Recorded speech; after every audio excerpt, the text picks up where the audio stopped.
I think um, I think that philosophy of science is at its best and at its most exciting at historical moments when it's not so easy to distinguish between the activities of certain kinds of theoretical physicists and the activities of certain kinds of philosophers. Um, um, Philosophy of science, I think, or at least, well, let me back up a bit. There's philosophy of science can be divided roughly into two different kinds of activities. One is one is an activity of raising and investigating general philosophical questions about what science is, about whether the claims of science to have some kind of privileged epistemic access to the world can be justified, attempts to systematize how science reasons,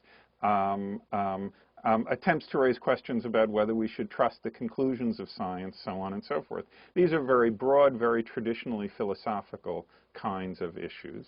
There's another branch of philosophy of science that takes up questions that arise within particular scientific theories, the theory of evolution, the theory of relativity, quantum mechanics, so on and so forth, and actually gets its hands dirty in the details of the structure of these scientific theories in order to try to help with problems that are often essentially scientific problems, but whose solution calls for an unusual degree of sensitivity to philosophical questions.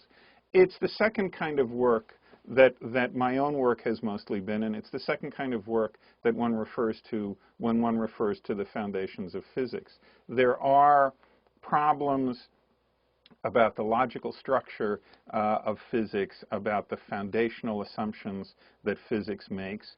Whether these problems properly belong to physics or they properly belong to philosophy, when the field is healthy, isn't much of an issue.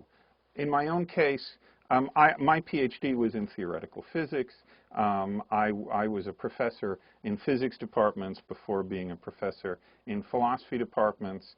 When I write a paper now, my rule is that if at the end it has more than 2 equations in it, I send it to a physics journal, and if it has less than 2, I send it to a philosophy journal, and there's not much more of a distinction than that. When I attend conferences where people are discussing the kinds of questions that I'm interested in, about half of the people speaking at these conferences are employed in physics departments and half are employed in philosophy departments, and it's not particularly easy to tell by listening to their talks what sort of department they're employed in. So philosophy of science, like I say, when it's healthy, is a matter of focusing with a certain level of philosophical sensitivity and sophistication on questions at the foundations of physics.